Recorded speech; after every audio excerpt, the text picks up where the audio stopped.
So in this tutorial, we're going to be going over the camera settings. So to view your camera, press F6 on the keyboard. You'll see that the camera placement for this window here shows up on all the other views. So you can see where your camera is, and then you can move it around by clicking on here and rotating the camera around. And as you'll see on our perspective view here, the view changes.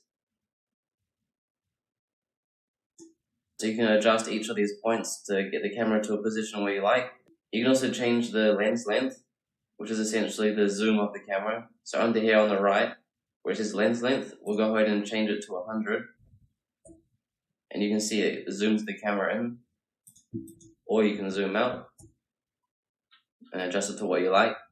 And if you want to save a view, you click the arrow here and go Set View, Named Views.